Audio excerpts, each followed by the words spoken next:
it seems like we do have a situation where the governments control internet not only with a stick, with, you know, bans and regulations through laws, but also with a carrot, where they, like, seemingly, like, elusively are incentivizing you to provide more and more information about yourself.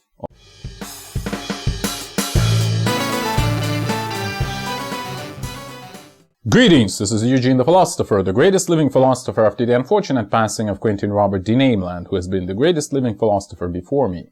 In this video I want to discuss how seemingly the internet falls into intelligence services' hands, or more broadly, how it plays into the government's hand. Maybe it's plural, I don't know.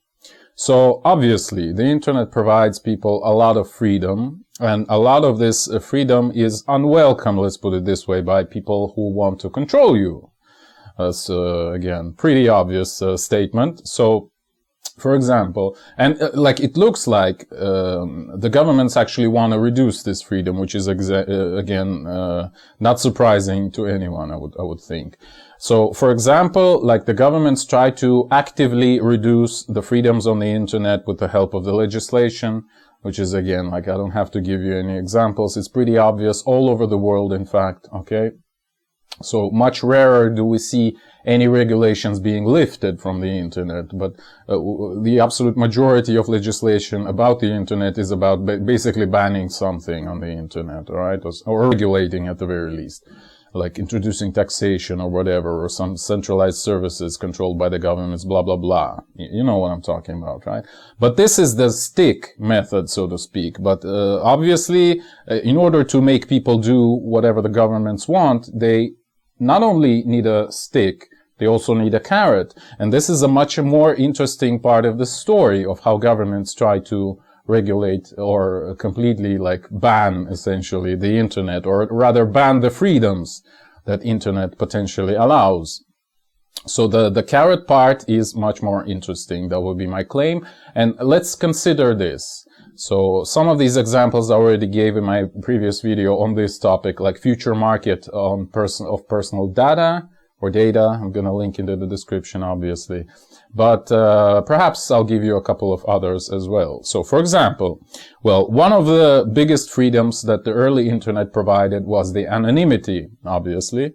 Because if like the government agent, let's put it this way, doesn't know who you are, you're just a nickname and maybe an avatar, or maybe no avatar even, right? What can they do to you? They cannot do anything, right?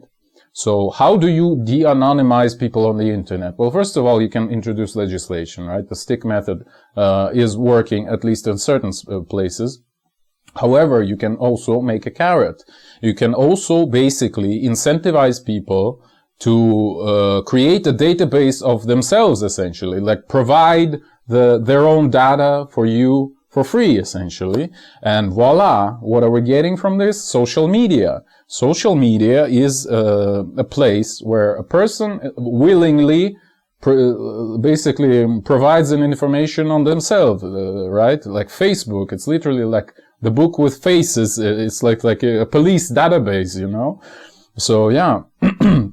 And what's the incentive? Well, it's an ego boost, right? Like, wow, I have this almost like a character from a video game, but it's actually me, right? And the video game we're playing is called Facebook, you know, or whatever. I mean, any social media. I mean, obviously, Instagram, Twitter, all of this fits actually. All right.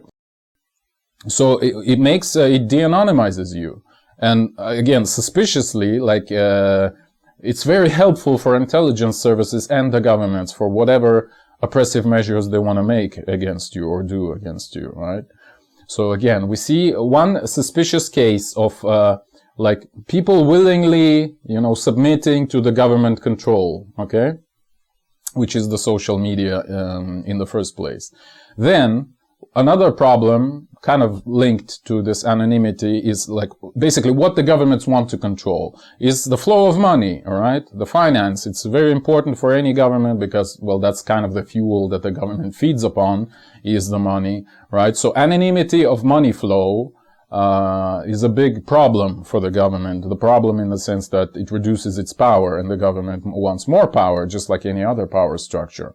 So, for example, there are many, well, let's say, initiatives on banning cash, which is obviously also sort of like anonymous. You can just walk into some store and just give cash to someone and buy something from them. And like there's no identification of the buyer given, because cash is anonymous in the first place. So this is, again, you may regulate this, you may require people to provide IDs, blah, blah, blah. So this is, again, a stick method.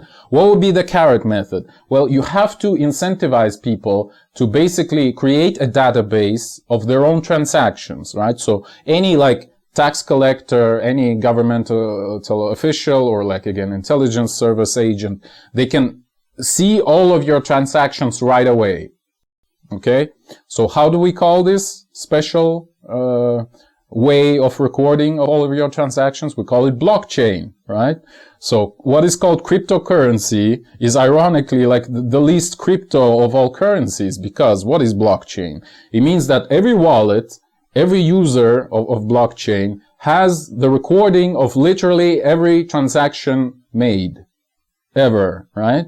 So in case like you burn down the tax office and all of their documents disappear, all of their databases disappear, it doesn't matter in blockchain, because every other user of this cryptocurrency also has the recording of all the transactions.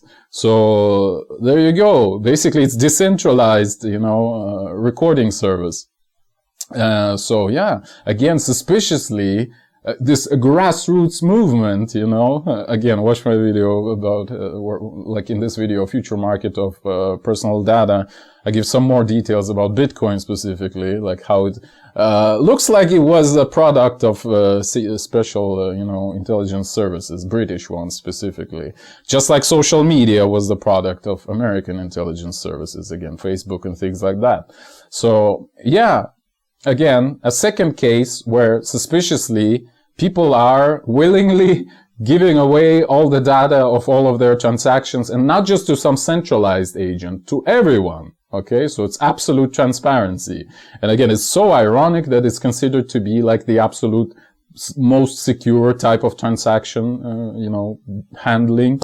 It's kind of crazy. Like the last thing that is remaining right now is for the government to enter the picture and basically tie a wallet number to a person ID. And that's it. They know everything, like every little transaction, which at least was done with the help of this cryptocurrency, right? All right. So 2 instances: social media and the cryptocurrencies. Somehow these internet services play into intelligence hands. But that's not all. That's not even nearly all, okay? What do governments also want? Well, they would like to have some sort of, good database of your face, right? So they can, use their facial recognition techniques, for example. And voila, we don't just have a social media page on Facebook with, no picture at all, right? Even if you don't have a picture, like, let's say you are somewhat secluded, okay? What do we introduce? We introduce the concept of a selfie. Try to look for history, like when selfies appeared.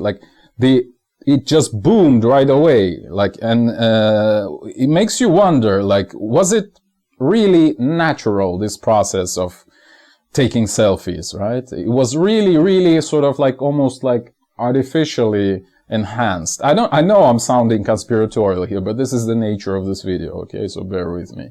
So it seems like someone, have introduced this concept of selfie so that people wouldn't be ashamed of just taking, very typical, a whole array of very typical types of photos of themselves.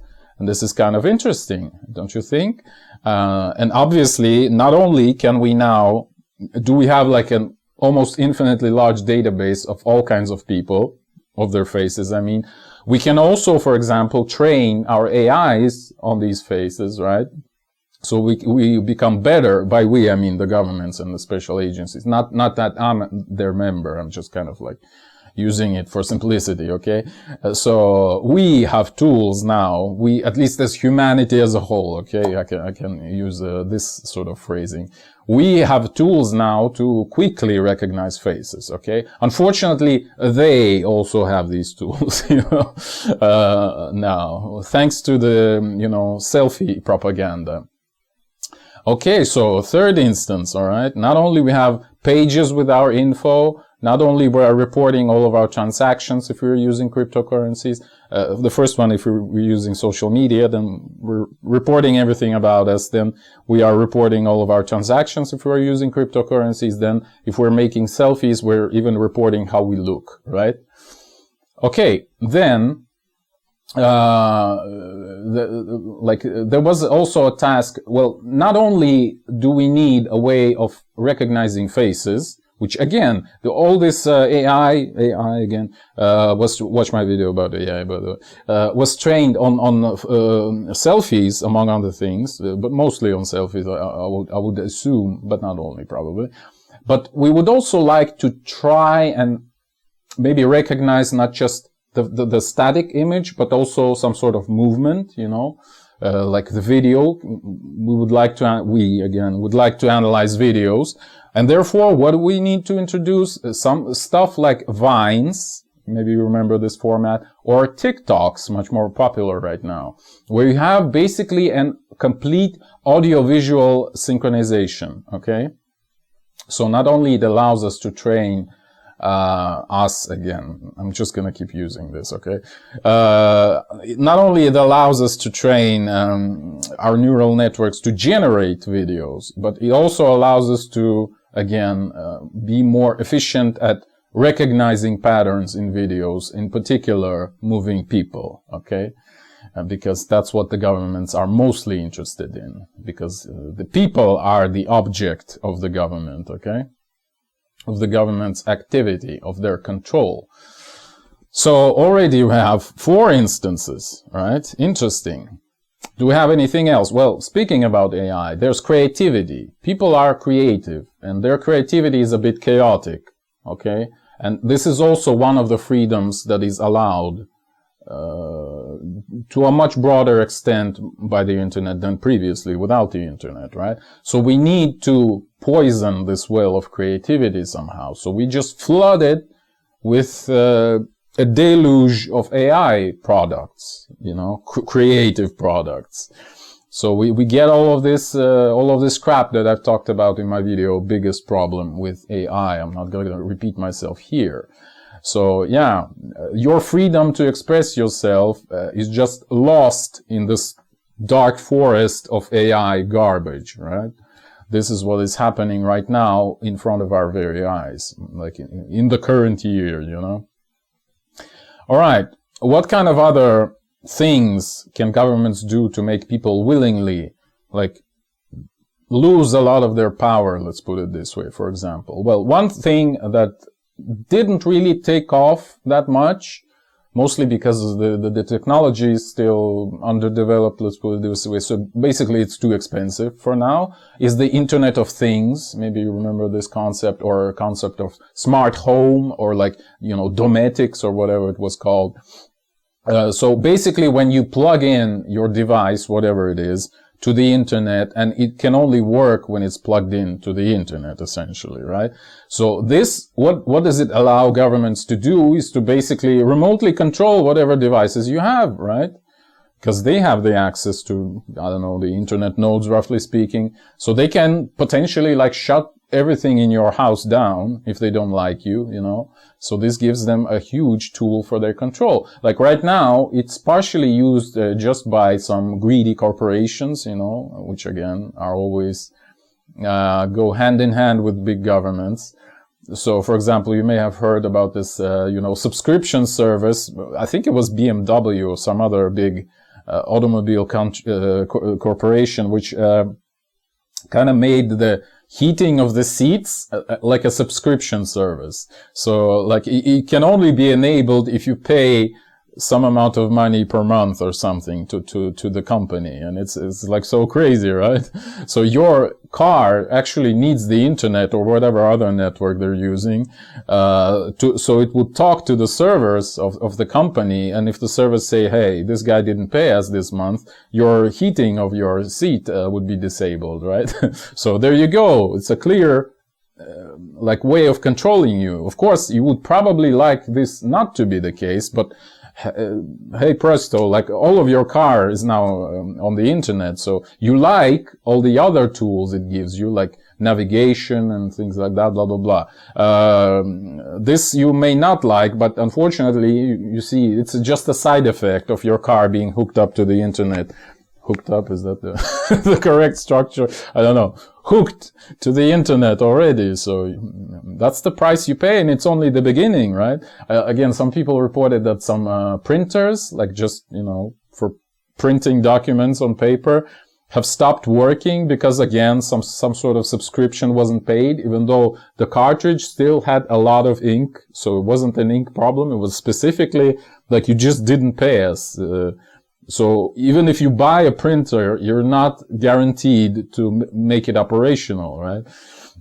So yeah, all kinds of stuff like this. So basically, yeah, this Internet of Things is just another tool for the governments to control you at the like, in the end, you know? So all of these things that I've already listed, they would be used, and some of them are already obviously used, to control you by the government. So we have at least 6 of those instances, right?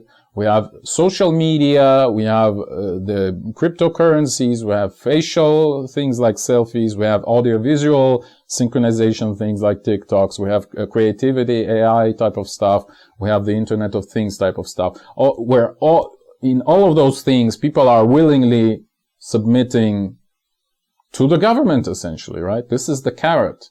This is the carrot that the governments use to promote their control over the population. And probably the biggest thing, which I haven't listed yet, is the access to information in the first place. And there's several aspects to this, but I'm going to only list 2 of them. So one of them is just the access to information in the first place, okay? So you would think that by putting things online makes it more accessible. But this is not guaranteed at all because, well, you have a lot of ways to, let's say, make the access impossible. Like the simplest way would be just to put a password on whatever page it's, you know, put on. Or maybe you need to scan your ID or do whatever stuff like this to access this particular page. Blah, blah, blah. So just the fact that the stuff is online, it doesn't mean that it's accessible, okay? So it's also a tool for the governments to control access to information, because if I have a physical book, I cannot control who reads it, you know? If I just leave it somewhere, like whoever happens to be around can read it. Whereas if I put stuff online, I can make sure that only the people who have, roughly speaking, password can access it. And it's a much bigger control than with a physical book. I think you would agree. Okay? So yeah. Paradoxically, actually. Okay?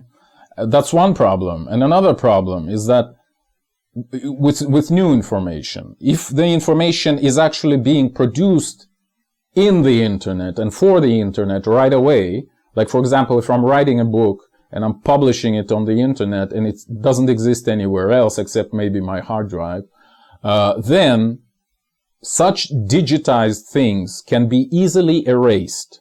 And this is, I think, a big problem. So basically, we're dealing with some sort of like a control of memory type of stuff, you know? Because today this book is out there and tomorrow it's gone, you know? And maybe my hard drive is like long ago gone. Maybe it was gone like 10 years ago, but the book was still online. Maybe I'm dead already, right? But my book is still online. But tomorrow, the government would say, you know, it's a bad book, just delete it. And it would be completely erased from history. Just like poof. It never existed, you know? So this allows governments to control memory. And I mean it in like a big, almost philosophical type of way. The memory of humanity, if you know what I mean.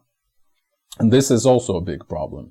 So by creating information online right away, I mean, without the physical counterpart, you are basically submitting yourself, you know, to the mercy of the government, whether they would still allow you to keep it online, you know, because they may just delete it tomorrow. You will never know. Like, again, proverbial cases where people's accounts on, like, I don't know, YouTube or Twitter or whatever were banned, and they've lost, like, I don't know, terabytes of video information or something like that. There you go. It's already happening. That's what I'm saying. So, yeah. It seems like we do have a situation where the governments control internet not only with a stick, with, you know, bans and regulations through laws, but also with a carrot, where they, like, seemingly, like, elusively are incentivizing you to provide more and more information about yourself on the internet. And it provides them potentially limitless control. Okay? And this is what I wanted to talk about in this video. Thank you for watching. The eons are closing. If you wish to support me, please consider joining my Patreon. That is patreon.com/philosopher. See the link in the description. Or if you have a scientific theory of your own and you'd like my help in developing it, please join my alternative science coaching program, also available through Patreon.